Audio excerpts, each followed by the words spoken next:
행사 진행을 맡은 프리랜서 아나운서 김세진입니다. 반갑습니다.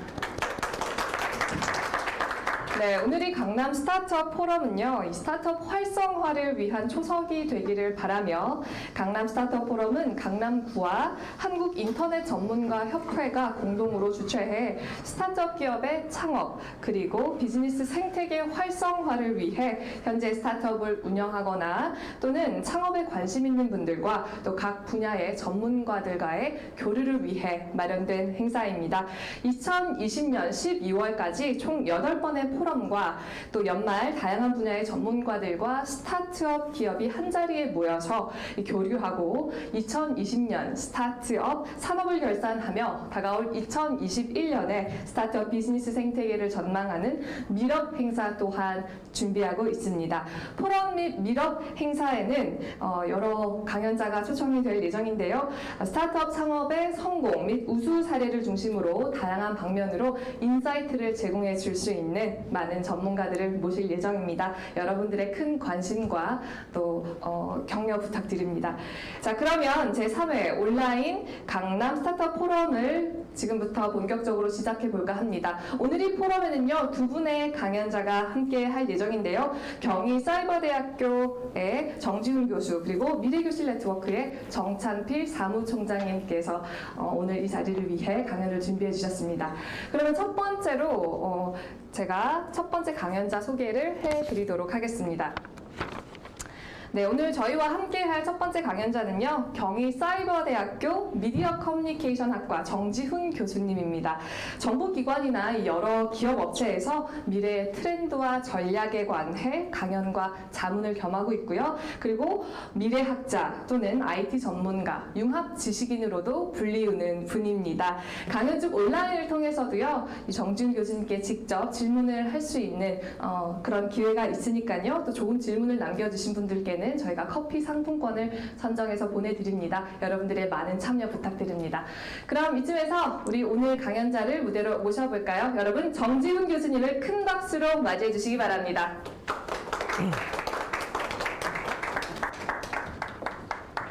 여기서 하면 되나요?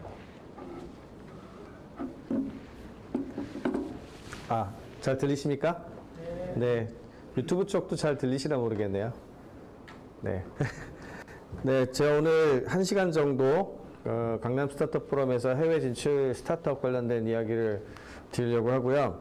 아까 소개를 경희사이버대학교로 얘기를 많이 해주셨지만 스타트업 관련된 얘기를 할 때는 제가 스타트업 관련된 거 만든 게 3개가 있습니다. 하나는 크로스보더 스타트업을 지원하는 기관이 있고 EM웍스라고 하고요. 지금 아주 바깥에 있는 서울시 SBA하고도 이제 뉴욕시티 프로젝트를 같이 지금 하는 것도 있고, 그 다음에 이제 빅뱅엔젤스라고 투자하는 또 하나의 기관이 같이 만든 기관이 있고, 헬스케어 분야 같은 경우에는 DHP라고 디지털 헬스케어 파트너스를 공동으로 만들어서 파트너로 역할을 하고 있습니다.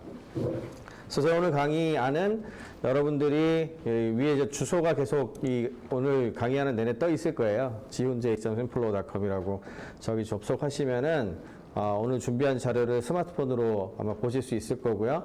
그리고 만약에 이 장표 중에 좀 저장했다가 나중에 봐야 되겠다 싶으시면 꾹 이렇게 누르시면은 이제 한 장 한 장 슬라이드 저장하실 수가 있으니까 그렇게 해서 저기 하시면 되겠습니다. 아마 자료 받으신 분들은 프린팅이 안 돼 있을 거예요. 왜냐하면 지금 이런 코로나19도 그렇고 이게 다 우리가 너무 과다하게 써서 그렇거든요. 너무 많이 다니고. 그래서 굳이 인쇄해도 되지 않는 거는 인쇄하지 않는다가 이제 철칙입니다. 절대 인쇄자를 안 나눠드리는데, 그렇지만 디지털 시대잖아요. 그러니까 디지털로 접근하시면 모두 다 보실 수 있으니까요. 그렇게 해서 답을 하시면 되겠습니다. 그리고 아까 유튜브에도 올라올 것 같고 사전에도 질문이 생각보다 되게 많았더라고요. 그래서 이따가 Q&A 할 때 물어봐 주시겠지만, 혹시라도 코멘트나 자기 생각이나 질의응답 추가로 남겨주시고 싶은 분도 제 심플로우 계정에다가 이제 업플로우라고 있으니까요. 거기다가 글을 남겨주시면 제가 나중에라도 볼 수는 있습니다. 그래서 오늘 사실은 이제 스타트업의 해외 진출과 관련된 주제인데, 최근에 아까도 잠깐 뭐 서울시에서도 한마디 하고 가셨지만 코로나19 때문에 많은 게 바뀌고 있죠. 코로나19 때문에 많은 게 바뀌고 있기 때문에 코로나19하고 좀 연결 지어서 같이 이야기를 좀 드릴까 하고요. 제가 작년 말에서 올해 초까지 진행했었던 때하고 지금하고 또 상황이 많이 바뀌었어요. 네, 그래서 그런 것들을 조금 업데이트해가지고 말씀을 드릴까 하고요. 참고로 서울시에서도 잠깐 말씀하셨지만 스타트업 입장에서는 초기 스타트업 입장에서는 더 지금 시기가 더 좋다라고 보고 있고요. 코로나19 같은 상황이 벌어졌을 때가 그에 비해서 이제 전체적으로 스타트업들이 조금씩 다르게 준비를 하셔야 되는데 커다란 벤처 캐피탈들 같은 경우에는 우리 흔히 얘기하는 펀딩 파트너들이 요즘 보수적으로 되게 많이 돌기 때문에 왜냐하면 위기 상황이 많이 발생할 수 있기 때문에 추가적인 펀딩을 잘 안 하게 되거든요. 그래서 상대적으로 후반 스테이지에 투자하는 거와 관련해 가지고 약간 위축될 수가 있어요. 그래서 약간 좀 안 좋은 측면이 없잖아 있지만 이제 초기 스타트업이라든지 새로 비즈니스를 개척하려는 스타트업 입장에서는 지금과 같은 시기가 더 좋다고 답변이 나온 이유가요. 원래 뭐든지 안정적으로 있을 때는 사업판을 흔드는 게 되게 힘들거든요. 그리고 큰 기업들이 있는 팔을 그대로 써야 되는 게 대부분인데 이렇게 뭐 전 세계적으로 산업에 대한 새로운 시각을 가지고서 뭔가를 해야 되는 시기에는 스타트업들이 진입해서 뭔가를 하기가 되게 쉽습니다. 그래서 오늘 강의가 그거를 초점 맞춘 건 아니기 때문에 자세히는 말씀 안 드리겠지만 예를 들자면은 몇 가지만 들어드리면은 과거에 사스가 있었을 때 사스 잘 아시죠? 사스가 있어서 이제 홍콩 포함해가지고 이제 중국이 난리가 한번 났었지 않습니까? 그때 진짜 급부상해서 엄청 커진 회사가 알리바바입니다. 알리바바하고 타오바오. 왜냐하면 사람들이 장을 보러 못 나가니까 다 온라인 쇼핑을 하기 시작했어요. 그래서 이런 부분들. 그리고 이번 코로나19 이후에 실제 조사에서 좀 나타나는데 여러분들은 시장에서 뭐 스타트업들을 많이 아시니까 다들 당연히 그렇게 하겠거니 생각하시겠지만 사실은 대부분의 사람들이 한 번도 안 해본 경우가 더 많은 거예요. 예를 들어 넷플릭스 같은 데에서 유료로 컨텐츠를 결제한다든지 아니면은 뭐 온라인 쇼핑 처음 해본 사람도 그렇게 많습니다. 이번에 중국 조사에서도 이번에 처음으로 화상 통화란 걸 해봤다. 처음으로 뭐 이제 그 온라인 컨텐츠를 돈을 주고 사봤다. 처음으로 뭐 온라인 커머스를 주문을 해봤다 하는 사람 비율이 30%가 넘어요.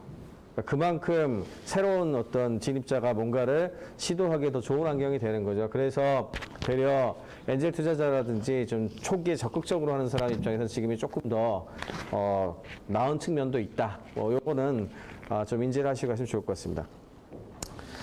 이제 좀 본격적으로 좀 더 그 크로스보더 스타트업, 저는 뭐 글로벌 스타트업이라는 표현보다는 크로스보더 스타트업이라는 표현을 좋아하는데요. 왜냐하면 글로벌은 없다. 이게 가장 중요한 이유예요. 글로벌은 없다. 무슨 말이냐 하면은 여러분들이 말은 글로벌 시장을 진출한다고 하지만 글로벌 시장 진출하는 게 아니고요. 어떤 특정 로컬에 진출하는 겁니다. 한마디로 말해서 내가 지금 여기에서 뉴욕을 간다 아니면은 뭐 실리콘밸리를 간다 이런 거지 어떤 거대한 나라 아니면 전 세계에 갑자기 진출한다는 그냥 선언적인 거에 불과하지 실제로 비즈니스하고는 아무런 관계가 없어요. 그래서 해외 진출 전략을 할 때 가장 중요한 포인트 중에 하나가 어디를 갈 것인가인데 그게 도시 레벨로 생각을 하셔야 돼요. 도시, 나라도 아니에요. 지역도 아니고 나라도 아니고 도시 수준으로 생각하셔야 돼요. 그래서 해당 도시별로 우리나라 같은 경우에도 한국 내 시장이 도시별로 굉장히 많이 다르거든요. 근데 그나마 우리나라는 좀 비슷하지만 조금만 큰 나라를 가면 사실상 거의 다른 나라라고 생각해도 될 정도로 어마어마하게 달라요. 다음으로는 이제 왜 이런 크로스보더 스타트업을 해야 되는가라고 하는 포인트가 되게 중요한데요. 일단 이제 투자하는 입장에서 보자면은 보통 시드 펀딩을 할 때에는 저도 뭐 투자하는 회사가 이제 100개 가까이 되기 때문에 조합하고 개인 합치면 100개 정도가 되는데 이 회사들의 대부분이 시드 투자를 했기 때문에 굉장히 일찍 투자를 했죠.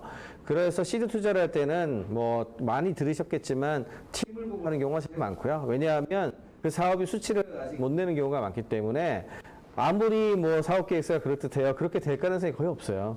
이제 하다 보면 바뀌거든요. 근데 팀의 역량이 굉장히 좋다고 하면은 그러면 A를 하다가 살짝 B로 틀었다가 C로 갔다가 하면서 뭔가를 하게 될 가능성이 높으니까 아무래도 시드 투자할 때는 팀을 제일 중시하고요.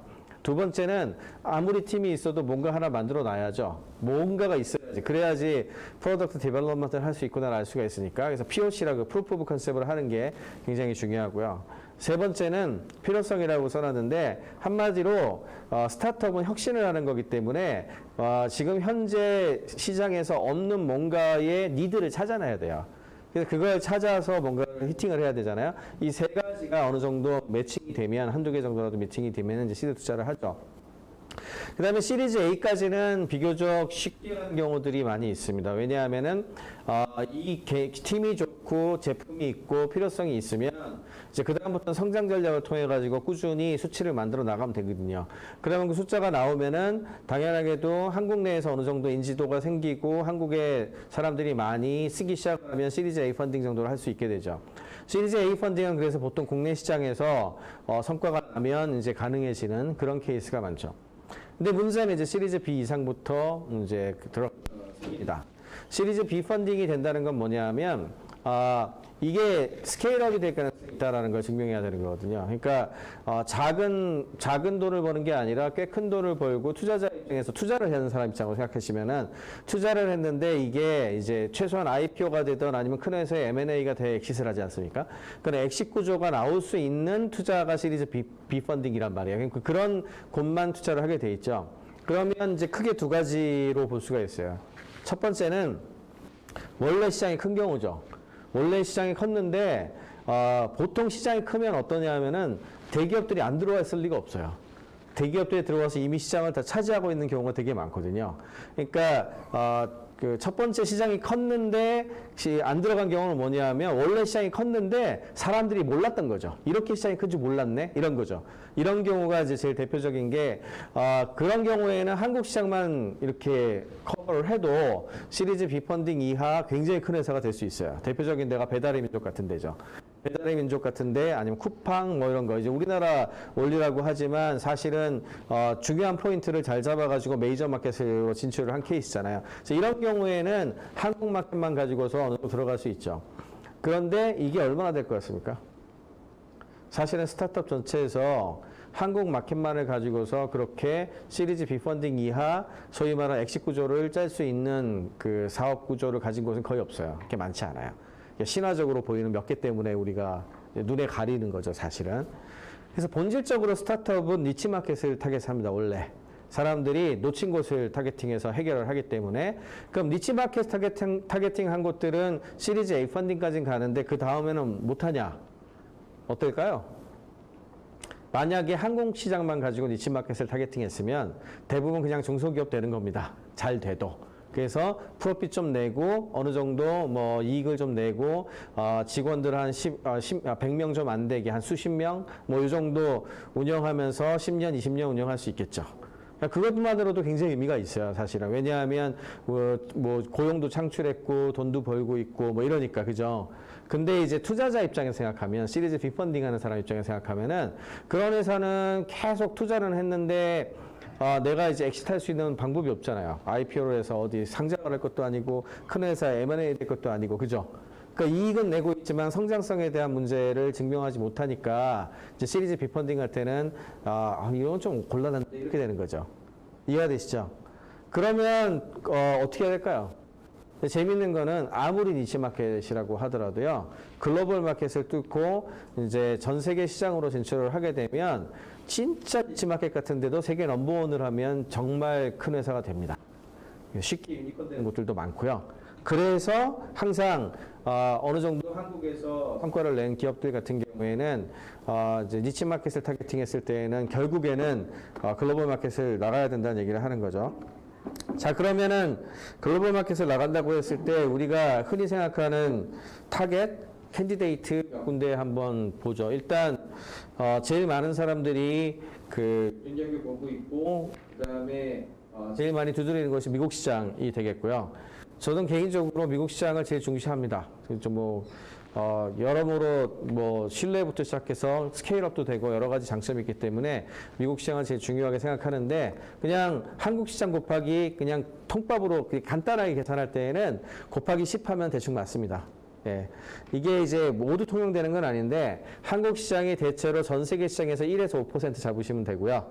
미국 시장이 전 세계 시장에서 적게는 10%에서 많게는 50%까지 차지를 해요. 그 정도로 미국 시장 단위 시장이 어마어마하게 큽니다. 그래서 미국이란 그 마켓의 중요성은 뭐 이제 입이 아프죠. 그러니까 말을 안 해도 될 정도로 정말 중요한 시장이고, 그 다음으로 이제 한국에서 많이 이제 가깝기도 하고, 그래서 많이 타겟팅을 하고 있는 시장이 중국 시장이죠. 중국 시장은 사실은 굉장히 리미티드 돼 있어요. 그러니까 무슨 얘기냐 하면, 로컬에서 서비스를 같이 도와줘야 되는 종류는 사실상 진출하지 않는 게 좋습니다. 왜냐하면 들어가가지고 오퍼레이션 하는 수많은 어떤 그 에셋들이나 자원이나 이게 다 중국 거를 써야 되거든요. 그러면 이제 그 와중에 이제 구조도 복잡하고 엑시트하기도 어려워 여러 가지 문제가 굉장히 많아요. 이제 그에 비해서 중국 시장이 이제 큰 쪽은 어느 쪽이냐 하면 거기에 뭐 특별한 걸 두지 않고 그냥 바로 수출해가지고 이제 뭔가를 팔 수 있는 제조업 계열이라든지 아니면 디지털 컨텐츠처럼 특별히 오퍼레이션 하는 것이 필요 없이 여기서 다 오퍼레이션 디지털 컨텐츠 계열이라든지 뭐 이런 종류들 같은 경우에는 중국 시장도 중국 시장 자체의 사이즈 규모가 있기 때문에 상당히 매력적인 시장이죠. 그렇지만 그거를 제외한 나머지들은 굉장히 좀 어려운 시장입니다. 중국은. 그 다음에 세 번째로 이제 유럽 시장을 되게 많이 얘기를 하는데, 유럽 시장도 이제 나라들을 이렇게 다 합치면 되게 큰 시장인 건 맞습니다. EU 전체를 묶으면 큰 시장인 건 맞는데요. 유럽 시장의 가장 큰 문제는 뭘까요? 말은 우리가 EU라고 하지만 사실은 로컬 시장이거든요. 그래서 프랑스에 진출하시고 파리에 진출하는 거지 독일에 가시는 건 아니에요. 무슨 말인지 아시겠죠? 그래서 그거를 다 잘라보잖아요. 잘라가지고 이제 마켓 사이즈를 계산을 해보면 생각보다 그렇게 크지가 않아요. 대략 한 한국하고 비슷한 사이즈, 우리나라 사이즈가 되는 데가 그렇게 많지가 않아요. 예, 그래서 유럽은 생각보다 페네트레이션 하는데 들어가는 노력과 시간이 굉장히 많이 들어간다. 그러면 가지 말라는 얘기죠. 그건 아니죠. 뭔가 연이 있으시면 괜찮죠. 연이 있거나 거기하고 무슨 리서치를 같이 한다거나 거기에 이제 로컬에 뭔가를 만들 수 있는 구조가 돼 있다든지 이렇게 어드밴티지가 명확하게 있는 국가나 도시 같은 경우에 가볼 만하죠. 근데 그게 아니고 그냥 어디 글로벌 진출을 해야 되겠는데 어디를 가볼까 요 정도 고민해서 선택하기에는 조금 이제 우려가 되는 부분들이 있는 시장이죠. 그 다음에 또 가까운 일본인데, 일본 시장 같은 경우에도 일본은 진짜 로컬하고의 관계가 정말 중요하고요. 여기 현지에서 만약에 좋은 조력자를 구할 수만 있다면 괜찮은 시장이죠. 그리고 한국보다 조금 큰 시장이고, 이제는 일본 시장 사이즈가 많이 줄어서 우리나라보다 많이 크다라고 얘기하기는 곤란하지만 그래도 나름의 장점이 있는 시장이긴 합니다. 그렇지만 일본 시장 같은 경우에는 중국보다도 더 폐쇄적이다라고 얘기를 할 수 있을 정도로 일본 현지 고용과 현지에서의 이제 그 스태프들이나 이런 거가 진짜 중요해요. 그래서 일본 현지에 정말로 강력하게 도와줄 수 있는 사람들과 일할 사람들이 있지 않는 다음에는 진출하기가 만만치는 않은 시장입니다. 그 다음에 최근에 뜨고 있는 데가 이제 사우스 이스트 에이시안 컨트리, 그러니까 동남아 시장하고 미들이스트 뭐 요 블록들이 이제 뭐 최근에 이야기가 많이 되고 있는데 아직까지는 시장 사이즈 문제가 그렇게 해결이 잘 안 되고 있기 때문에 동남아시아도 유럽 시장하고 비슷해요. 다들 사우스 이스트 에이시아를 다 합치면 엄청 큰 시장이라고 얘기를 하지만 한 나라 따로거든요. 말도 다르고 나라별 시장이 다 틀려요. 그래서 뭐 인도네시아 진출을 하는지 아니면 베트남을 진출을 하는지, 베트남도 호치민 시티를 가는지 하노이를 가는지 뭐 이런 거에 따라 가지고 굉장히 많이 다르고요. 그리고 각각의 그 단위 국가별 그 마켓 사이즈는 한국보다 훨씬 작습니다. 그러니까 그 정도 노력을 하고 들어갈 가치가 있는가? 뭐 이거에 대해서는 생각을 많이 해야 되겠죠. 그래서 언제나 스타트업은 리소스가 부족한 사람들이기 때문에 이 리소스를 얼마나 가장 최적화해서 쓸 것인가가 가장 중요한 판단 포인트가 돼요. 그래서 항상 내가 지금 투입해야 되는 비용이나 나를 도와줄 사람과 이런 것들을 전부 나열해서 그거와 관련된 것들이 많은 곳을 우선 선택하는 게 제일 중요하다고 말씀드릴 수 있습니다. 미들이스트하고 사우스이스트 에이시아 컨트리에 그래도 뭔가 미래 아주 그 중장기적인 전략을 보고서 크게 가보고 싶다 하시는 분들은 아무래도 싱가포르를 선택하는 경우가 제일 많습니다. 그 이유는 뭐냐면 저도 뭐 미들이스트에서 병원 진출 프로젝트도 했었고 이제 여러 가지를 진행을 했었는데 중동과 동남아시아 모두 싱가포르에 펀딩을 하거나 연결할 수 있는 오피스를 가지고 있고요. 그다음에 싱가포르이 가지고 있는 어떤 그 리갈 스트럭처라든지 이런 것들도 굉장히 잘 돼 있어요. 그래서 만약에 이 시장을 노리고 중장기적으로 뭔가를 하겠다라고 하면 일단 퍼스트 타겟에서 싱가포르를 선택하는 게 가장 일반적입니다. 그 다음에 이제 최근에 뜨고 있는 아프리카인데, 아프리카 같은 경우에는 특히 유로피안 컨트리, 그러니까 이제 유럽에 있는 스타트업들이 굉장히 많이 타겟팅해서 들어옵니다, 최근에. 왜냐하면 우리나라도 그렇고, 동남아도 그렇고, 굉장히 빠르게 성장을 했잖아요. 예, 그래서 이제 그 아프리카도 그렇게 빠르게 성장할 거라고 미리미리 가는 거죠. 근데 이때에는 우리가 흔히 얘기하는 디지털 컨텐츠라든지 뭐 이렇게 좀 잘 살고 나서 즐기기 위해서 쓰거나 편리하게 쓰기 위해서 쓰거나 하는 사업들보다는 우리 입장에서 보자면 굉장히 기본적인 거 있잖아요. 옛날에 뭐 진짜 의료라 그러면 주사라든지 주사기라든지 예를 들자면 로텍에 가까운 거 있죠. 그런 것 자체가 가장 필수품으로 먼저 뜨는 시장이기 때문에 그와 관련된 것들을 하고자 하는 분들이 계시면 해볼만 하죠. 오랫동안 그 갈고 닦아가지고 브랜드도 쌓고 하자면. 근데 이제 그런 종류가 아니면은 아프리카 시장 같은 경우에는 아직은 조금 멀다라고 얘기 드릴 수가 있을 것 같습니다. 다음으로는 이제 아까 박원순 시장님도 잠깐 말씀하셨는데 그 글로벌 스타트업 생태계 조사하는 그 리포트를 내는 데가 스타트업 지놈이란 데예요. 그게 그 이제 매년 조사를 해가지고 도시별 여기도 딱 전형적으로 도시별로 랭킹 매기는 거 보이시죠? 이게 왜 그럴까? 나라별이 아니라 스타트업은 진짜 도시 진출하는 거거든요. 도시별로 다 틀려요. 그렇기 때문에 도시로 보시는 건데 한국이 20등이에요. 아까 잠깐 20등이라고 말씀하셨죠. 여기 20등 보이시죠? 20등, 서울이 20등으로 돼 있고, 개인적으로는 제가 이거 리포트 내는 친구들도 잘 알고, 뭐 조사하는 과정도 잘 알고 그러는데, 솔직히 말씀드리면 서울이 10위권은 된다고 생각합니다. 그만큼 우리나라 시장하고 한국 그 생태계가 좋아졌어요. 근데 이게 좀 시간이 좀 딜레이 돼서 아마 내년에는 훨씬 많이 올라갈 거라고 생각을 하고 있고요. 그럼 다르게 생각하면 서울에서 어느 정도 하고 있는데 해외 진출을 하겠다고 마음 먹었다. 그럼 타겟이 어떻게 돼야 될까요? 최소한 제가 추천드리는 거는 여기 있는 데 중에 서울보다는 위에 있는 데를 타겟하셔야 돼요. 아래보다는. 그래도 위쪽에 있는 곳들을 타겟하셔야 될 거고, 아마, 이제 어느 정도 인지를 하고 계신 그 도시들도 있겠고, 어떤 분들은 아니다, 이건 이게 여기 의외인데 이런 분들도 좀 있을 거예요. 보시면은, 뭐 실리콘밸리가 1등일 거라고는 다들 생각하셨죠. 네, 그래서 실리콘밸리가 제일 위에 꼭대기에 1등으로 있고요. 그 다음에 뉴욕시티, 저는 이제 뉴욕을 주로 타겟팅을 제일 많이 하는데 도와드리는 프로젝트도 뉴욕 프로젝트가 제일 많고요. 뉴욕하고 런던이 2등이에요. 뉴욕하고 런던. 그 다음에 이제 베이징이 이제 중국 마켓 타겟으로 했을 때는 역시 아직까지는 상하이보단 베이징이 조금 더 낫습니다. 그래서 베이징이 4등이고요. 그 다음에 생명과학하고 로봇 쪽, 그 다음에 핀테크 뭐 이런 쪽에 강세를 보이고 있는 보스턴이 5등이고요. 그 다음에 예루살렘, 텔아비브 예루살렘, 이 이스라엘이 테크 컴퍼니, 특히 이제 미국의 국방이라든지 이런 쪽하고 연결이 제일 잘 돼 있어서 딥테크 기업 같은 경우에는 이스라엘도 굉장히 좋은 시장이고요. 다만 이제 우리나라하고 이렇게 연결고리나 이걸 도와줄 수 있는 스트럭처가 많지가 않죠. 그 다음에 로스앤젤레스가 6위입니다. LA하고 보스턴은 미국 내 랭킹을 보면은 거의 항상 비슷해요. 둘이. 우리가 흔히 어떻게 얘기하냐면 그냥 간단하게 그 미국 전체를 얘기할 때 미국 전체 스타트업 펀딩 포함해가지고 생태의 크기가 100이라고 보면은 실리콘밸리가 차지하는 비율이 40%쯤 돼요. 그러니까 엄청 큰 거죠. 40이면은 30에서 40 정도 보거든요. 그러니까 3분의 1에서 절반은 좀 안 되지만 그 정도가 실리콘밸리예요. 그 다음에 뉴욕시티가 15%쯤 보고요. 15% 정도 보고, 그 다음에 로스앤젤레스하고 버스턴을 각각 10% 정도 생각해요. 그래서 대충은 어떻게 얘기하냐면 로스앤젤레스하고 뉴욕하고 버스턴을 합치면 실리콘밸리랑 비슷하다. 라고 흔히 얘기합니다. 네, 그 정도고, 네 개의 도시, 지금 말씀드린 미국의 4개 도시를 다 합치면 거의 80%에 육박해요. 75에서 80%. 그래서 이 4개 도시를 제외한 미국 전체를 합쳐도 20에서 25밖에 안 돼요. 그 정도로 이 4개 도시가 중요합니다. 미국 내에서는. 이해가 되시죠? 근데 재밌는 거는 이 도시들마다 특화되어 있는 어떤 그 산업 구조라든지 이런 게 다 달라요.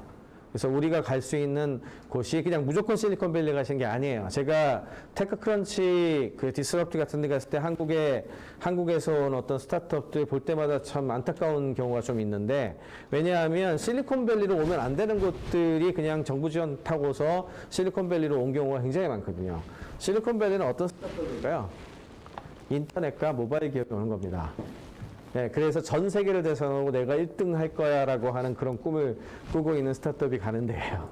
그래서 그런 쪽 하는 기업들이라면 당연히 구글과 페이스북이 있고, 그 다음에 그 전 세계 IT의 메카라고 할 수 있는 실리콘밸리를 가야 되겠죠. 근데 이제 만약에 그게 아니고 내가 이게 뷰티라든지 아니면 음식 관련된 거라든지 아니면 컬처 관련된 거라든지 아니면 컨텐츠 관련된 플러스 된 거라든지 아니면 헬스케어를 한다든지 이러면 실리콘밸리 가면 안 됩니다. 왜냐면 실리콘밸리가 1순위가 아니거든요. 예를 들어서 제일 대표적으로 최근에 타파스 미디어라고 이제 카카오 페이지가 투자한 회사하고, 그다음에 원래 이제 한국에서는 테터 미디어 그 TNM 그 테터 툴즈라고 그래가지고 블로그 도구를 만들어서 우리나라에서 최초로 그 실리콘밸리의 구글에 매각한 기업이죠. 그래서 한 2년 정도 구글에 계시다가 이제 나와가지고 한국 웹툰을 벤치마킹해서 웹툰 플랫폼을 만들었어요. 그게 타파스틱이라고 하는 웹툰 미디어인데 원래 구글에서 일을 했기 때문에 실리콘밸리 회사를 만들었죠. 그래서 지금은 수백만 다운로드 이상 되고 미국에선 제일 이제 한국의 이제 그 웹툰 플랫폼처럼 미국에선 제일 잘 나가는 플랫폼이 됐는데 최근에 로스앤젤레스로 옮겼어요. LA로. 왜 옮겼을까요? 작가 크리에이터가 다 LA에 있거든요. 이제 거기에 있는 사람들을 매니지하고 이래야 되니까 타겟이 달라진 거죠. 이해가 되시죠? 그리고 뭐 예를 들자면 반려동물 스타트업들 같은 곳들, 뭐 와그나 이런 데가 이제 1등인데 세계적으로 산타모니카에 있습니다, 대부분. 그러니까 이제 그런 게 이제 무조건 실리콘밸리가 최고야라고 하는 생각은 버리시는 게 좋고 자기가 뭘 하느냐에 따라 가지고 선택을 하시는 게 굉장히 중요하다는 말씀을 드리고 싶어요. 그 다음이 뭐 상하이, 시애틀, 그 다음에 제일 신기한 데가 이게 이제 서울과 함께 최근 들어 급부상한 도시인데 스톡홀름이 10등이에요. 스웨덴에 있는 스톡홀름. 스톡홀름은 클린텍, 이따가도 잠깐 말씀드리겠지만 그 핀란드 북유럽 쪽 스타트업 의 특징인데 북유럽 쪽은 도시부터 시작해서 국가 단위로 이런 서스테이너블 지속 가능성 뭐 에너지 관련된 거 뭐 환경 관련된 이런 거 있죠. 그런 기업에 대한 투자 펀드가 굉장히 많습니다. 그래서 그쪽 계열을 이제 원하고 하고 싶은 스타트업들은 진짜 북유럽 쪽을 타겟하는 게 괜찮고요. 그 중에서도 지금 현재는 스톡홀름이 가장 빠르게 이제 성장하고 있는 곳이에요. 그리고 DC가 있고 암스테르담, 파리, 시카고, 도쿄, 베를린, 싱가포르, 뭐 토론토, 워털루, 어스틴 이렇게 돼 있고 보시면 얼마나 미국 도시가 많은지 보이시죠. 그러니까 그만큼 미국 시장이 중요합니다. 워싱턴 DC는 어떻게 DC 같은 경우에는 이제 그 미디어라든지 아니면 정치적인 어떤 부분 아니면 거기에도 역시 파이낸스나 뭐 그런 종류들이 강한 데고요. FTA가 있는데 아니면 이제 라이프 사이언스 같은 경우에는 굳이 워싱턴 DC를 가야 할 이유는 있다고 생각하지 않아요. 라이프 사이언스하고 헬스케어 쪽이라면은 너무나 당연하게도 보스턴, 뉴욕, 로스앤젤레스 이 셋 중에 하나 선택하시는 게 맞습니다. 그래서 뭐 시장 중심으로 접근해서 디지털 헬스케어 서비스 쪽으로 간다 그러면 뉴욕이 1순위고요. 아니면 이제 예를 들어 임상 시험 같은 것들을 하고 이제 바이오 신약이라든지 의료 기기라든지 이런 쪽을 타겟팅을 하면 보스턴이 조금 더 낫고요.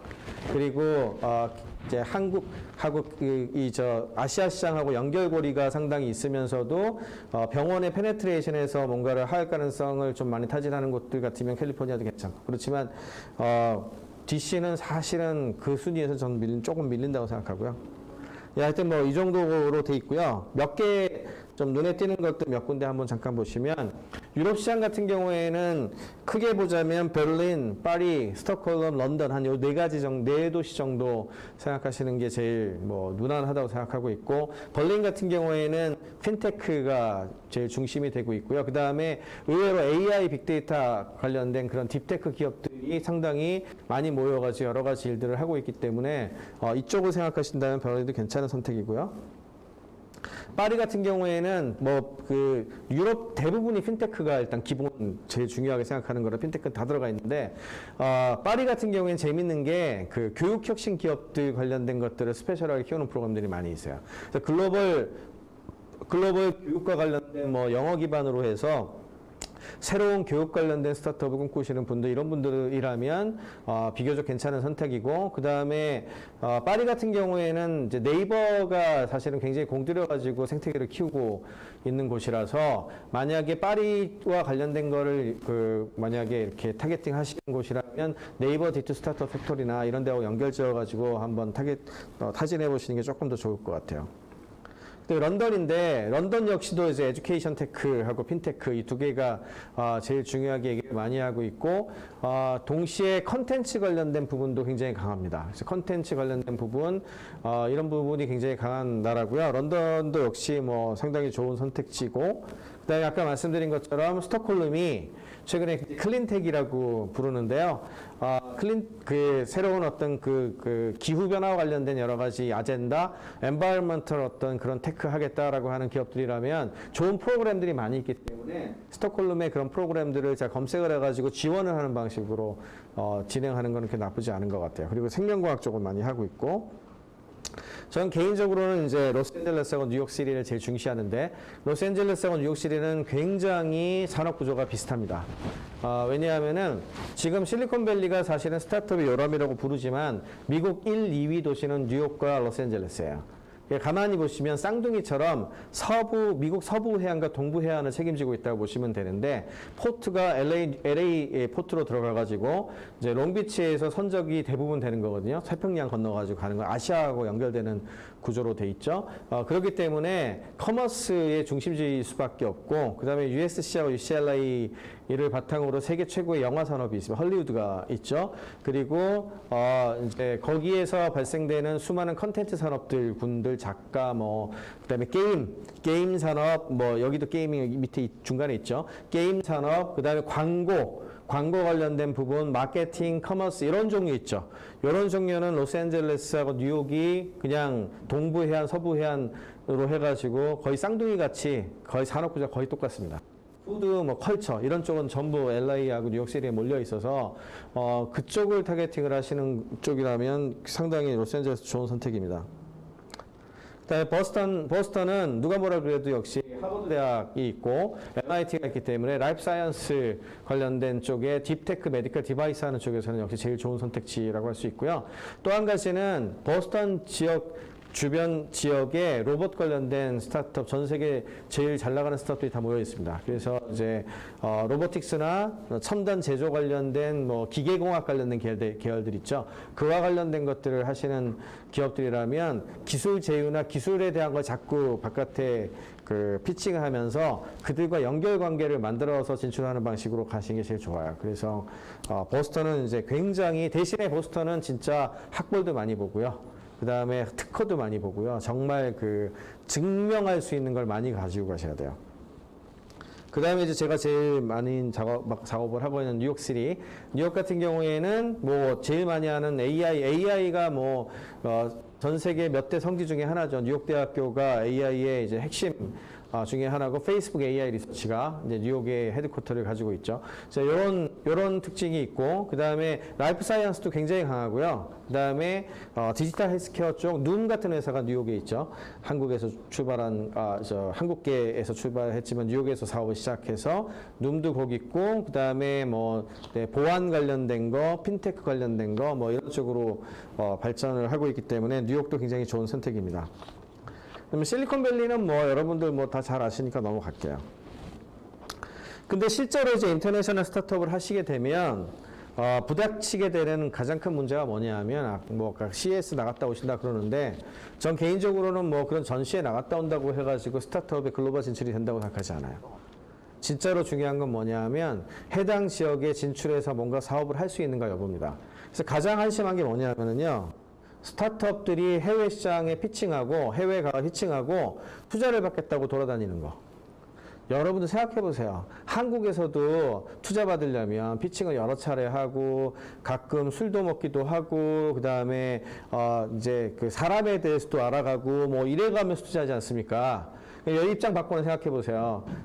뭐 이제 어디 할 거야? 태국에서 예를 들어서 한국에 이렇게 와서 태국 내에서 뭔가 했다고 하는데 얘네에 대해서 잘 알지도 못하고 그렇다고 해서 우리말도 잘 못해요. 그러면 그 친구들 보면서 여러분이 투자하는 사람이라면 바로 투자하실래요? 그것도 왔다가 한참 있다 가는 것도 아니고 한 1, 2주일 있다 가요, 애들이. 1, 2주일 있다 가요. 그래서 한번 드러나 보자 해서 가보긴 했는데 여러분 투자할 수 있을 것 같아요. 지난 굉장히 몇 년간 그 수많은 로드쇼들을 했지만 제대로 그런 거에 뒤이어서 상담 액수는 나와도 투자 받았다 못 들어보시지 않았어요 거의? 예, 그냥 상식적으로 생각해도 그게 투자가 안 됩니다. 될 리가 없잖아요. 그럼 뭘 타겟해야 되겠습니까? 팔러 가셔야죠. 철저히 영업이에요, 영업. 영업하고 마케팅하러 가는 거예요. 그러니까 투자를 타겟으로 하시면 안 되고요.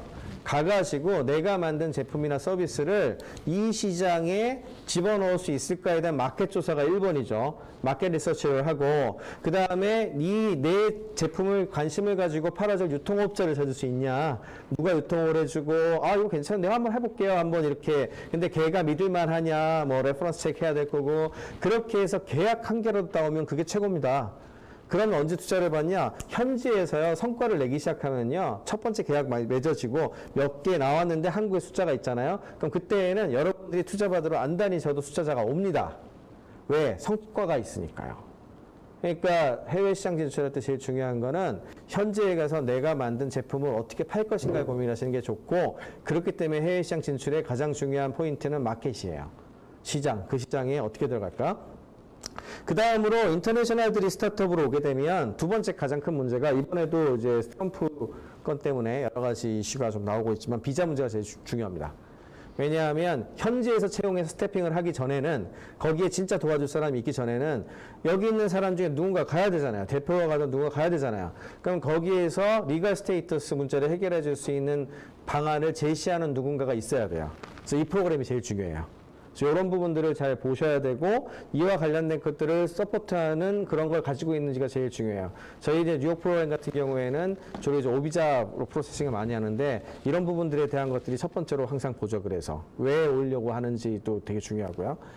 그 다음에 제일 이제 실수하는 게 뭐냐면 그 나라에서 이제 한국에서 성공했다고 해서 저 예를 들어 뉴욕에 가져가잖아요. 그러면 우리나라 고객하고 뉴욕 고객이 달라요. 서울 고객하고 뉴욕 고객이 달라요. 그래서 이 사람들이 원하는 기능과 원하는 시장의 니드가 달라요. 그러면 내가 진짜 글로벌 시장 진출을 하려고 그러면 이거를 디펜스를 하는 게 아니고요. 어떻게 저 사람들의 니드에 맞게 내 제품을 고칠까를 고민하셔야 돼요. 이게 제일 중요한데 굉장히 많은 한국 스타트업들이 어떤 포지션을 갖고 있냐면 그냥 한국에 있던 걸 지키려고 해요. 자꾸. 왜냐하면 또 힘이 더 들고 그러니까 그렇겠죠. 근데 그렇게 하면 그냥 글로벌 시장 진출을 못 합니다. 그냥 그렇게 생각하시면 돼요. 왜? 고객을 만족시키기 위한 고객이 원하는 제품을 만들고 있지 못하는데 어떻게 갑니까? 예? 그러니까 이게 이제 두 번째. 그 다음에 세 번째는 비용을 생각해야죠. 비행기 타고 가는 거, 거기 가서 숙소는 어떻게 할 것이며, 하루 1년 동안 생활비는 얼마가 들어갈 것 같고, 뭐 이 계산을 딱 해보셔야 돼요. 예, 그리고 그 다음에 사람 고용하면 사람 인건비 나갈 것이고요. 그죠? 그거에 대한 시뮬레이션 쭉 해보셔야 되고, 그 다음에 컬처가 굉장히 달라요. 도시별로 다 달라요. 예를 들어서 뉴욕 같은 경우에는 서울보다도 더 바빠요. 24시간 돌아가는 데거든요. 거기는. 전 세계에서 24시간 전철 다니는 데는 뉴욕밖에 없을 겁니다. 24시간 다니고요. 24시간 오픈을 해요. 그래서 흔히 하는 얘기가 한국에서는 조찬 미팅이 많고 뭐 미국 가면 없다. 순 거짓말이고요. 뉴욕엔 조찬 미팅이 있습니다. 뉴욕에 스타트업 미팅 아침 7시에 하고 그래요. 7시 반에 하고. 그러니까 그런데 캘리포니아 가면 안 그래요. 무슨 말인지 이해되시죠? 그러니까 우리가 그 미국이라고 통쳐서 얘기를 하지만 사실은 굉장히 달라요. 굉장히 다르고 각각의 지역마다 사람들의 생각과 컬처나 그 다음에 인종 구성에 따라 가지고 엄청 다르고요. 이런 거 다 보셔야 되고 그 다음에 가시면은 이제 내 네트워크가 없잖아요. 그러니까 그 네트워크를 잘 서포트를 해줄 수 있는 조직이나 그런 프로그램들이 있는지 그걸 좀 많이 보셔야 되고 펀딩을 생각하지 마시라는 거예요. 처음에는. 그래서 제일 쉽게 진입할 수 있는 거는 흔히 얘기하는 이제 글로벌 인큐베이팅 프로그램에 지원하는 게 제일 쉽죠. 그래서 흔히들 이제 Y 컴비네이터 같은데 지원을 한다거나 이런 식으로 많이 하고 있고, 제가 투자한 회사 중에서도 Y 컴비네이터 들어간 팀이 2팀 있고, 실리콘밸리에 이제 버클리 스카이덱 프로그램에 들어간 팀이 한 팀 있고, 그 다음에 뉴욕시에 들어가 있는 프로그램으로 한 개, 2개가 있고, 뭐 이런 식으로 좀 나눠져 있는데, 그런 경우가 이제 소프트 진입하는 데는 제일 좋은 편이고요. 근데 너무 기대는 안 하시는 게 좋아요. 왜냐하면 그들이 이제 인터내셔널 프로그램을 만들어도 전체 TO의 한 10% 정도 할당하거든요. 그러면 이제 인터내셔널 들어오는 그 스타트업의 10%를 위해서 자기네 전체 운영 폴리시를 바꿀 리는 없잖아요. 그래서 아까 말한 이런 종류들 있죠. 이런 것들은 니네들이 알아서 해결하고 이러고 간단 말이야. 그러니까 이런 거에 대한 스페셜 도움 프로그램이 있지는 않아요. 그러니까 이런 소프트한 좋은 프로그램을 가지고 있는 프로그램이나 그런 거를 잘 찾으시는 게 조금 더 나올 수 있습니다. 인터내셔널 입장에서는. 왜? 쟤네들은 그냥 미국 회사 원래 키우는 건데 한 전 세계적으로도 한번 보자 해서 그 10개 중에 하나 정도 보는 거니까. 이해가 되시죠? 그리고 심지어는 초기 펀딩 위주로 많이 하기 때문에 플립을 요구하는 경우가 많고요. 플립은 이제 여러분들이 미국 법인으로 바꾸셔야 되는 거예요. 그런 걸 요구하는 경우가 많고, 그 다음에 이제 두 번째로는 막상 갈 때 한국에서 투자받은 액수보다 다운라운드 하는 경우가 굉장히 많아요. 다운라운드. 미국에서는 돈 많이 준다 그러잖아요. 근데 그렇지 않아요. 초기 이제 미국 시장에 그 페네트레이션 된 걸 증명하기 전에는 대체로 한국에서 인정받았던 그 밸류에이션보다 더 낮게 제시하는 경우가 많고, 그 이유는 Y 컴비네이터나 버클리 스카이덱이나 대부분 초기에 픽스드 펀딩을 한 경우가 많거든요. 밸류를 딱 정해놔요. 근데 우리나라가 지금 최근 통이 좋은 편이라 한국에서 밸류에이션이 많이 올라가거든요, 최근에는. 그래서 펀딩 쪽으로 생각하는 것보다는 마켓 진출한다 생각하고, 저는 다운라운드 받아도 좋으니 가라고 합니다. 되면 가라고 합니다. 왜냐하면 마켓의 그 오퍼튜니티가, 기회가 한국하고 비교할 수가 없을 정도로 크기 때문에 그렇게 레코멘드를 하지만, 어쨌든 그런 거는 알고 가는 게 되게 중요하죠. 그 다음으로는 이제 실리콘밸리에 대한 부정적 시각인데, 전 개인적으로 실리콘밸리가 완전히 지금처럼 다 가져가던 느낌? 예 시대는 끝난 것 같아요. 이유는 크게 두 가지로 생각을 하고 있는데, 첫 번째는 비용 구조가 너무 안 좋습니다, 지금. 그래서 아까 타파스 같은 데도 이제 LA로 옮기는 이유가 마켓이 거기 있어서도 있고요, 첫 번째. 두 번째는 아까 말한 비용이 어커머데이션, 그러니까 거기 집구에서 일하는 것부터, 그다음에 탤런트 어쿠지션 해야 되거든요. 사람 구해야 되거든요. 그럼 엔지니어들은 연봉부터 해가지고 이런 종류들이 있죠. 그리고 심지어는 구했는데, 정말 농담이 아니고요. 그러니까 보통 이제 스톡 옵션도 주고 해 데려오잖아요. 2년 정도 보통 베스팅을 건단 말이에요. 그러면 이제 이 2년은 일을 하게 하죠. 그럼 진짜 2년 바로 다음날 나가요. 2년 바로 다음날 이미 자기가 했던 거기 때문에 이미 그 전에 그 헤드헌팅이나 이거 통해가지고 쭉 해놓은 다음에 연봉 올려 딴 회사로 가요. 무슨 말인지 이해가 되시죠? 계속 돌아다니면서 몸값 계속 올라가는 거죠. 이렇게 되면 어떻게 될까요? 이게 비용 구조가 너무 힘들어요. 그러니까 실리콘밸리 가실 때는 가치가 똑같은 그 종류를 갖고 그 정도 가치를 한다 그러면 10배라고 치면, 시장이 10배라고 하니까 10배가 됐는데 나가는 비용도 거의 10배 되는 거 아니야? 이렇게 생각하셔야 돼요. 무슨 말인지 이해가 되시죠? 그런 부분들 때문에 최근에 실리콘밸리보다 더 좋은 조건을 가진, 비교적 그러면서도 마켓 생태가 좋은 다른 쪽으로 이제 가는 그런 기업들이 많이 늘어나고 있고, 그 중에서 좀 뜨고 있는 데가 아까 잠깐 보여드린 뉴욕, 보스턴, 그다음에 어스틴, 워싱턴 DC도 최근에 얘기 많이 나오고 있고, 이런 곳들이 앞으로는 더 커질 가능성이 앞으로 next 4 years, 그러니까 앞으로 4, 5년 내에도 뒤집힐지도 몰라, 이런 정도 얘기가 나올 정도로 이제 좀 미국의 다른 도시 같은 경우에 좀 관심을 가지시는 것도 괜찮습니다. 여기까지가 전반적인 얘기였다면, 저희 메디히어라는 회사에 대한 케이스 스터디를 할게요. 이거는 여러분들 요즘 많이 보셨을 수도 있어요. 왜냐하면 원격 화상 진료하면 계속 나오기 때문에 지금 조만간 시리즈 A 펀딩은 마무리 지을 것 같은데, 원래 이제 메디히어 같은 경우에는 빅뱅 엔젤스하고 디지털 헬스케어 파트너스 통해가지고 투자한 회사고요. 제가 이제 두 회사 모두 코파운더이기 때문에 투자한 회사고, 그다음에 이 회사가 처음에 이제 팁스 받을 때만 하더라도 한국에서 닥터 서치 쪽 1등이었어요. 그러니까 의사 검색하고 이제 크롤링 엔진에서 이제 랭킹 매겨가지고 이제 레코멘데이션하고 이런 게 1등이었는데, 이제 이 김기환 대표가 저희 프로그램이죠. 이 프로그램에 대한 거를 지원을 작년에 이제 유혹 진출 프로그램 했었거든요. 지원하게 된 가장 큰 이유가 뭐 직접 시도해봐야 되겠죠. 예, 그리고 무엇보다 한국 시장에서 돈 벌 방법이 너무 어려웠어요. 그러니까 사람들이 많이 보고 그다음에 검색도 하고 연결도 많이 하고 이렇게까지 가는 거 이건 좋은데 다 이제 돈 벌려고 하면 다 불법인 거예요. 다. 돈 버는 거와 관련된 거 뭘 할 때마다 다 불법이거나 아니면 수가를 받기 위해서 어마어마한 시간이 걸리거나 뭐 이런 거죠. 그러면은 아무리 한국 내에서 가치를 인정받아도 돈 버는 게 너무 어렵다면 언젠간 한국을 떠야 되는 상황이잖아요. 그러면 마켓을 개척하기 위해서라도 미국에 가는 게 맞겠다라고 생각을 하고 있었던 차에 저희 프로그램을 만들어가지고 작년에 저희 프로그램에 조인을 했습니다.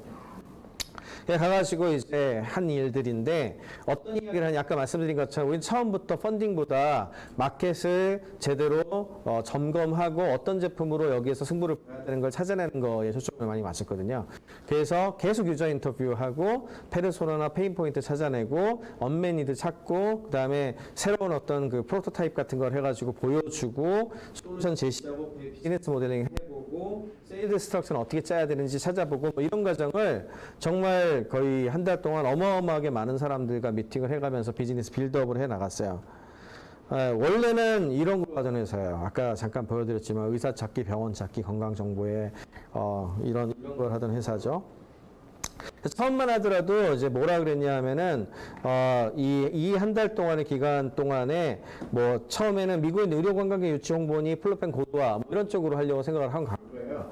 근데 실제로 가가지고 엄청나게 바뀌었습니다. 가가지고 이제 뭐 일주에 적응 문화 체험 밀업 뭐 고객 심층 인터뷰도 하고 뭐 이렇게 해가지고 작업을 했고, 이게 스케줄 보이시죠? 하루에 4개씩 5개씩. 그러니까 가가지고 투어하다 오시면 안 돼요. 그냥 집 잡아가지고 죽어라고 일하다 오셔야 되는 거예요.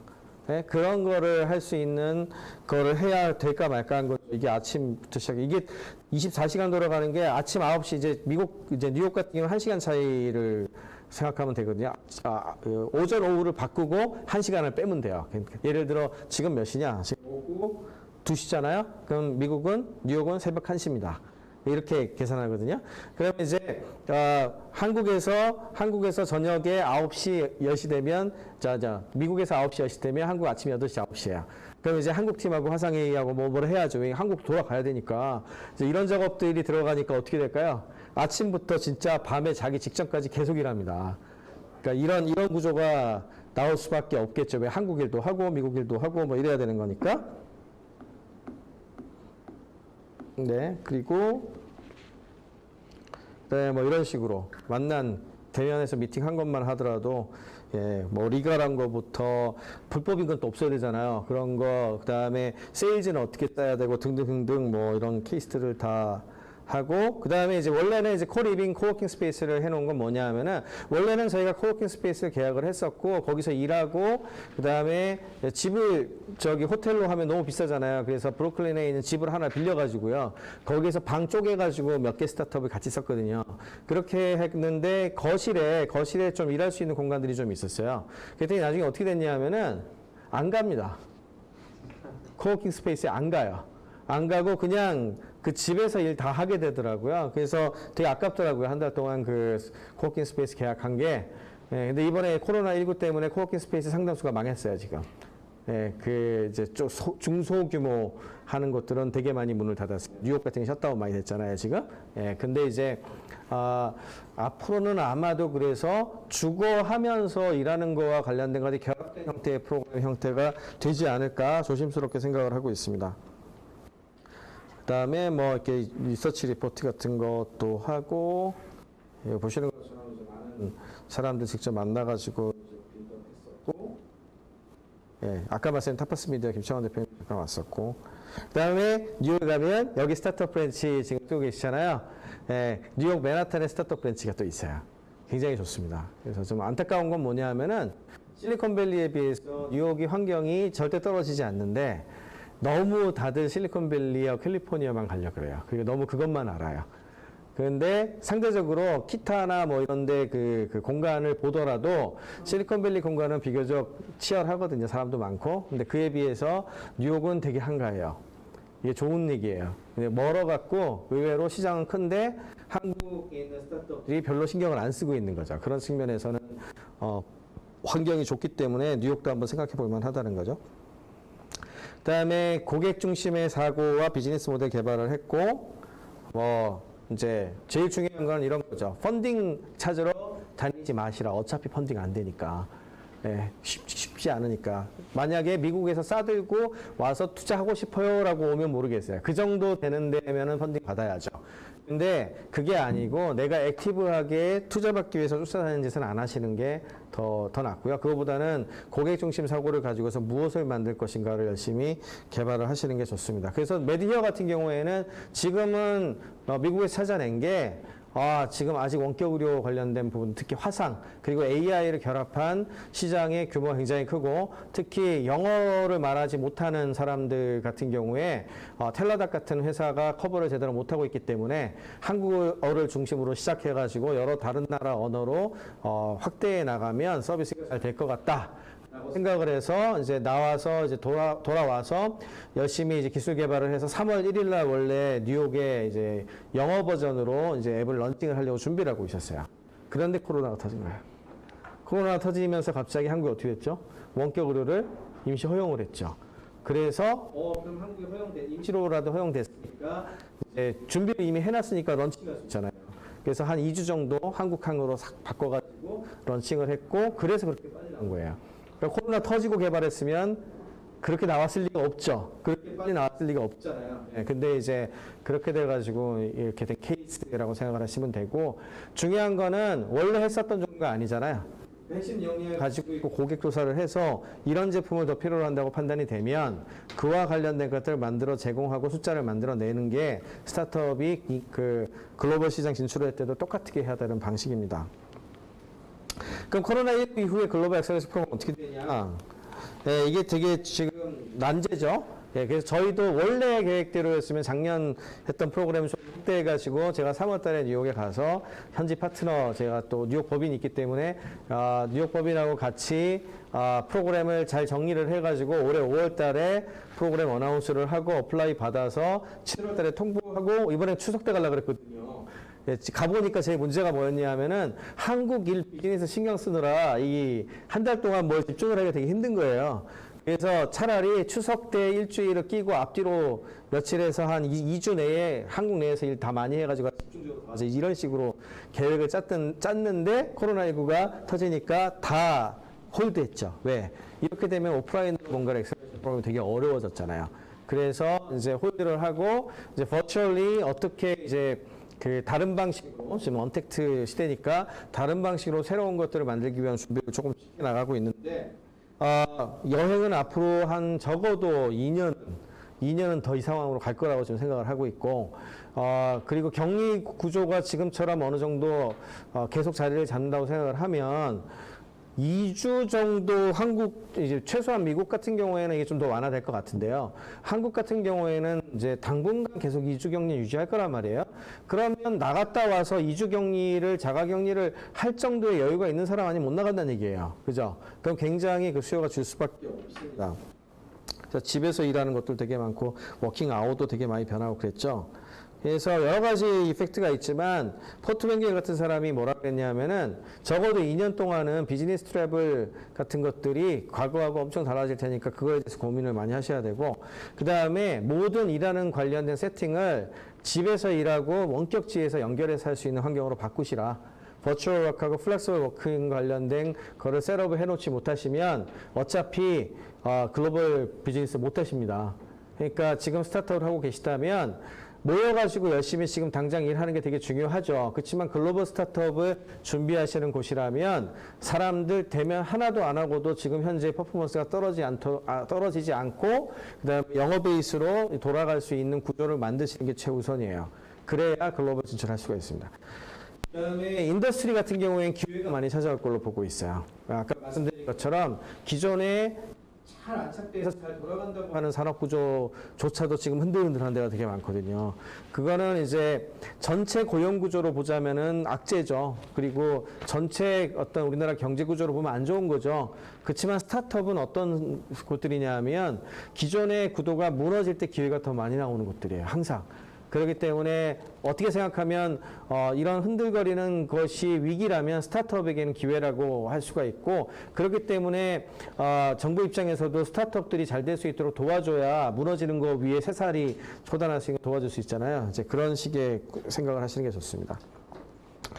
그리고 실제로 이제 이런 엑스플레이션 프로그램들, 버추얼 프로그램이 나오기 시작했어요. 이제 뭐 뉴욕에 있는 제일 대표적인 프로그램 중에 하나가 어바넥스라는 프로그램이 있거든요.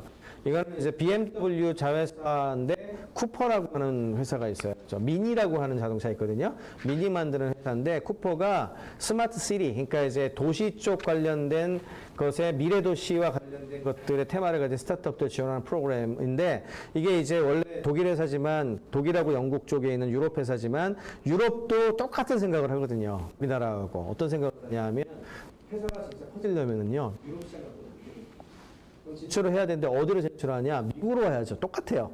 근데 미국으로 오는데 이제 유럽은 뉴욕으로 옵니다. 100%.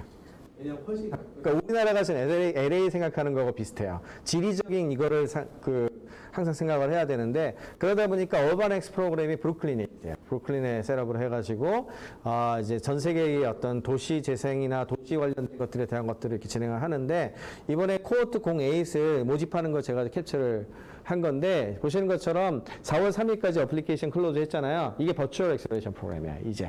이번에는. 그래서 앞으로는 이게 확대될 것 같아요. 앞으로는 저희도 이거 관련된 것도 열심히 지금 벤치마킹도 하고 찾아보고 있는데 현재 직접 가는 게 아니고 인터내셔널 네트워킹 하고 버추얼 데모데이 하고 그다음에 거기에서 비즈니스 할 수 있는 파트너 찾아가지고 서비스 하고 뭐 이런 방식으로 많이 진행이 될 것 같습니다.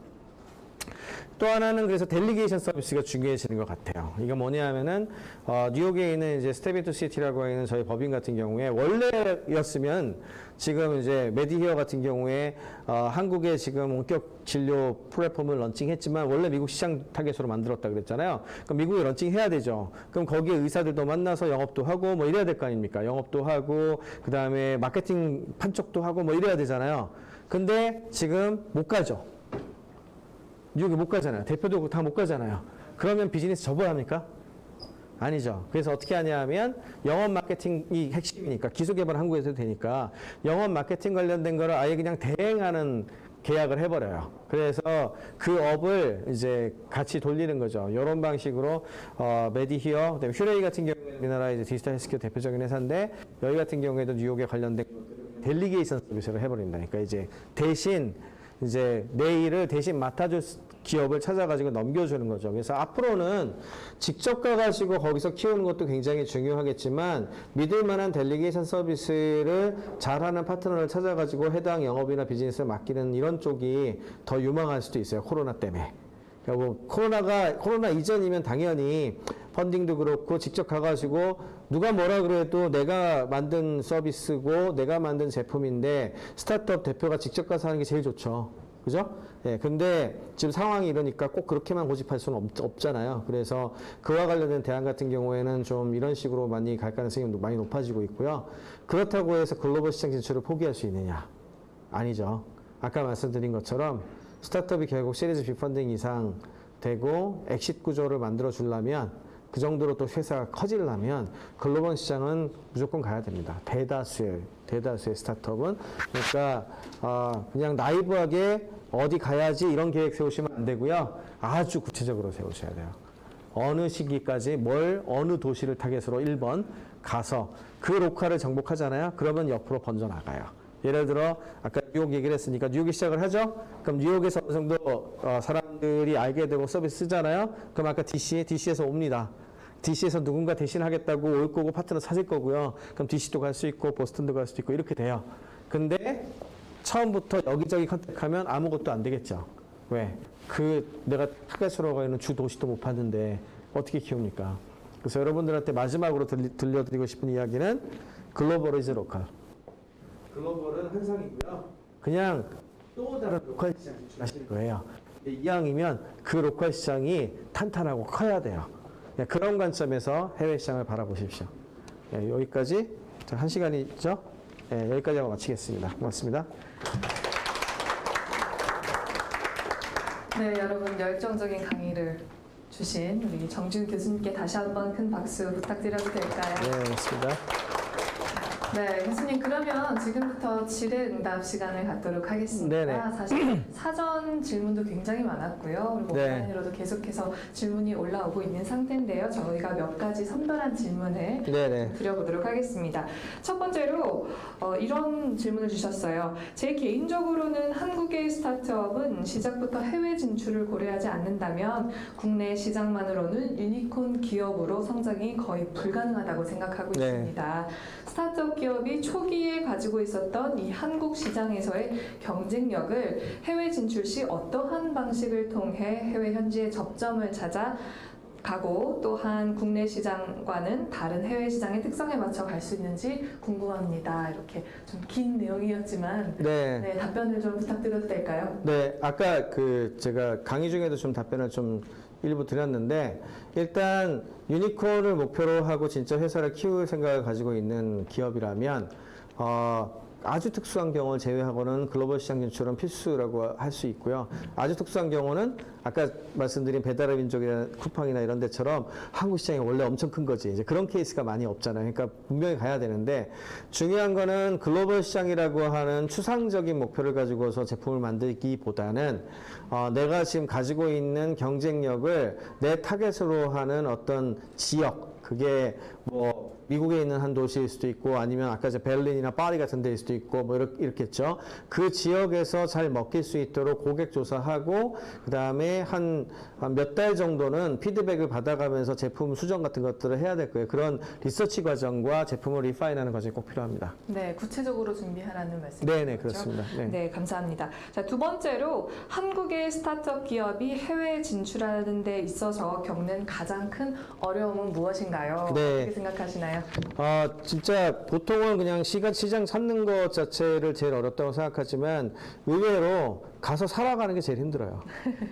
그게 1번입니다. 1번. 그래서 아까 첫 번째로 제가 리갈 스테이터스부터 얘기를 한 이유가 뭐냐면 아무리 좋아도요, 특히 대표자를 포함해서 그 서비스를 운영하고, 그 다음에 그 마케팅하고 할 핵심 인원이 그 중에 한 명이라도 믿을 만한 사람이 합법적인 법적 지위를 받을 수 있는가가 최우선시 고려돼야 되고요. 안 그러면 모든 게 다 바늘광석처럼 돼버리기 때문에 굉장히 어려워지니까 그게 1번이고, 두 번째는 비행기 표나 가는 건 되려도 쉬운데 어떤 지역에 정착해서 살아야 되죠. 그러면 적어도 몇 달 정도 어떤 지역에 정착해서 삶을 사는 것들을 도와주는 거, 그리고 그걸 서포트하는 부분들이 되게 중요해요. 그래서 낯설고 그런 인프라가 전혀 없는 곳에 가는 것이 뭐 나름 모험심이 강한 분들이나 해볼만 하긴 한데, 그럼에도 불구하고 어느 정도 이제 기반이 좀 있는 곳을 선택하는 게 좀 낫다고 하는 이유가 그런 부분들이 그게 제일 어렵습니다, 사실. 비즈니스 결국 삶이라는 그렇죠. 거죠? 비즈니스 삶이죠. 네. 스타트업 대표들도 먹고 자고 그렇죠. 사람들 만나야 되는데 맞습니다. 그게 없으면 안 되잖아요. 네. 맞습니다. 이분이 또 다른 질문을 하셨어요. 이번 코로나19 사태로 인해 더욱 촉망받게 된 네. 산업 분야가 어딜까요? 네. 이미 뭐 이제 데이터로도 어느 정도 나오고 있는데, 크게 보자면은 이제 미국에서는 이제 3대장이라고 부르는 세 회사의 사업 분야죠. 예, 그 3대장이 줌, 넷플릭스, 아마존이거든요. 이게 뭔 내용이냐 하면은, 줌 같은 경우에는 이제 원격 비대면으로 일하는 환경이 다 바뀌었으니, 원격 비대면으로 일하는 것들을 도와주는 것과 관련된 각종 서비스들이 다 나오는 거죠. 그러니까, 줌이 제일 먼저 떴지만, 같이 이제 각광받고 있는 회사들이 슬랙이라든지 노션이라든지 이런 회사들이 되게 많이 떴는데, 그래서 앞으로 아마 협업 관련된 서비스 도구들, 이런 부분도 굉장히 많이 커질 것 같고, 있고, 근데 항상 이런 걸 보실 때에는 그게 뜬다고 해서 들어가시면 다들 그렇게 생각하기 때문에 그 숫자가 많아요. 그러니까 미국 실리콘밸리에 지금 그 협업 도구 관련된 서비스와 프로덕트가 지난 3개월 사이에 500개가 넘게 나왔다고 그러거든요. 그러니까 그렇게 다들 비슷하게 생각한단 말이에요. 그러니까 이제 이런 부분들이 있으니까 잘 생각하셔야 됩니다. 그래서 어쨌든 그 분야. 그다음에 두 번째는 사람들이 여행을 못 다니고 놀지를 못하니까 내가 노는 것과 관련된 시간, 돈은 남잖아요. 그 돈을 쓸 것과 관련된 부분들인데 일단 제일 먼저 터진 것은 넷플릭스. 그러니까 디지털 컨텐츠를 심지어는 생애 처음으로 유료 결제 게임에서 현질해 봤다는 사람들 숫자가 그렇게 많답니다. 그래서 대부분의 게임 회사가 거의 두 배에서 세 배 이상 매출 뛰었거든요. 사실 표정 관리하는데 뉴스도 안 내요. 왜냐하면 다들 너무 매출이 좋은데 게임 회사들 돈 많이 벌었대. 이게 안 좋잖아요, 뉴스가. 그래서 그 정도로 근데 그런데 이게 만화 쪽도 마찬가지고 한마디로 디지털 컨텐츠를 유료로 결제하는 것과 관련된 쪽 분야가 그동안 엄청 컸고 사실은 이게 우리나라가 제일 잘하는 분야 중에 하나입니다. 네. 예, 그리고 마지막이 이제 아까 아마존 말씀드렸는데 원격으로 커머스가 되는 거죠. 그래서 배달의 민족 같은 것도 마찬가지인데 이제는 뭐 직접 가는 것보다 이 딜리버리하고 같이 결합해가지고 상품거를 연결하고 뭐 이런 쪽 분야들 여기가 지금 제일 뜨고 있죠. 네, 그러면 지금이라도 그런 분야를 창업을 한다면 어떤 조언을 해주실 수 있을까요? 지금은 그런 쪽을 창업하는 건 너무 늦은 것 같고요. 제가 아까 말씀드린 것처럼 지금보다 항상 스타트업은 내가 뭔가를 서비스를 만들고 시작해서 시장에 빛을 보는데 적어도 3년은 봐야 되거든요. 그렇죠. 그럼 3년 뒤 정도에 될 거를 생각을 하고 오랫동안 버텨야 돼요. 일단은 버티면서 창업은 버티는 거다. 네네네 네. 그렇게 해가면서 해야 되니까 지금 한다면 되려 약간 조금 더 첨단 기술 쪽이거나 아니면 너무 줌 가지고 그다음에 디지털 컨텐츠만 하다 보면 이런 게 부족한데 넥스트는 이 다음으로 넘어갈 것 같다는 걸 약간 반발 앞서가지고 하셔야 그나마 타이밍 맞을 수 있을 것 같아요. 네, 많은 도움이 되셨으리라 생각합니다.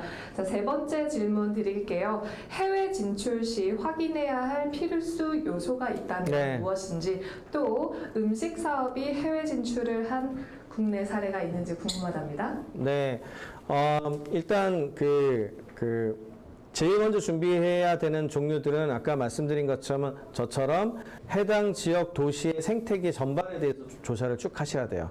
그런 거 할 때는 스타트업 지론 같은 리포트가 굉장히 좋고요.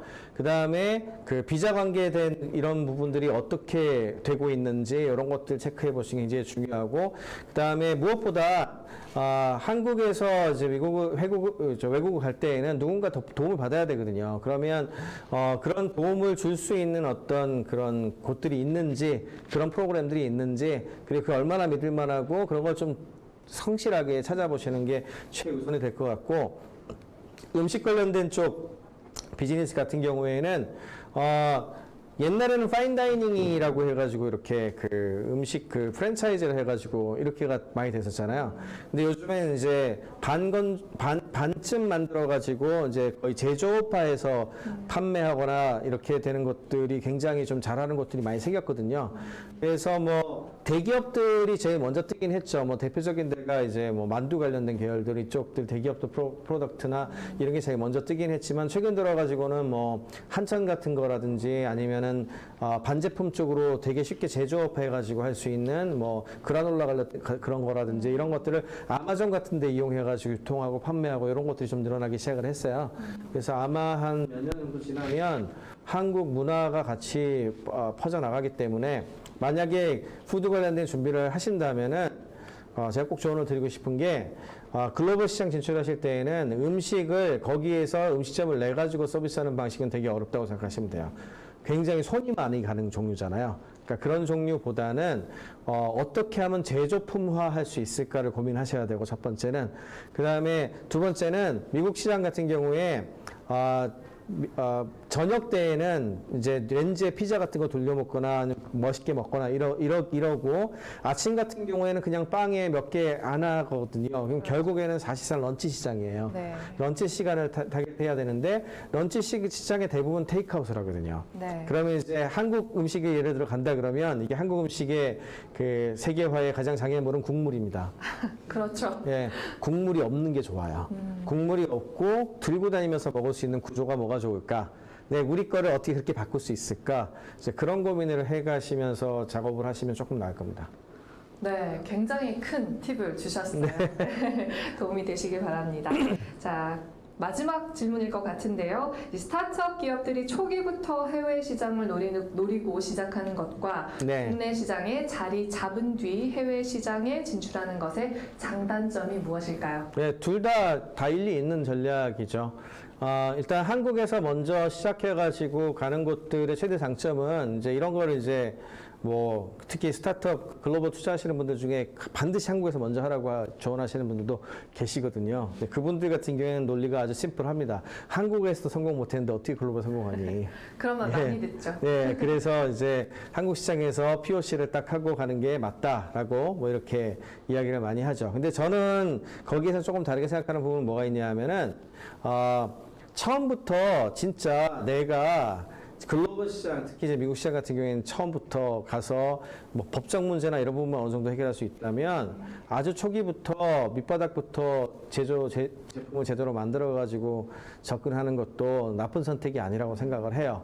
근데 시기가 빨라야죠. 그러니까 좀 어느 정도 된 다음에는 사실은 비용이라든지 한국에서 해놓은 것에 대한 아까운 것도 있고 뭐 이런 여러 가지가 있어서 회사가 어느 정도 만들어져서 성장하는 단계에서는 사실은 한국에서 어느 정도 된 다음에 가는 게 맞고, 근데 그게 안 된 상황. 그러니까 아직 투자도 하나도 못 받았어, 아직. 투자도 하나도 못 받았고, 그 다음에 팀 셋업 돼 있고, 그리고 그 다음에 아까 전에 법적 문제 별로 없고, 그래서 뭔가 해볼 수 있을 것 같은데, 이렇게 생각을 하면 처음부터 제품을 갖다 글로벌 시장으로 만드는 게 좋겠죠. 그래서 시기별로 그 다음에 본인이 처음에 어떤 의지로 이 스타트업을 만들어가지고 운영하는가, 그거에 따라가 결정하시면 된다고 생각합니다. 네, 창업은 참 트렌드에 민감해야 된다는 그런 생각이 듭니다. 여러분, 이렇게 해서 질의응답 시간을 마치도록 하겠습니다. 오늘 강연과 질의응답 해주신 정지훈 교수님께 큰 박수 부탁드립니다. 네, 고맙습니다. 네, 감사합니다.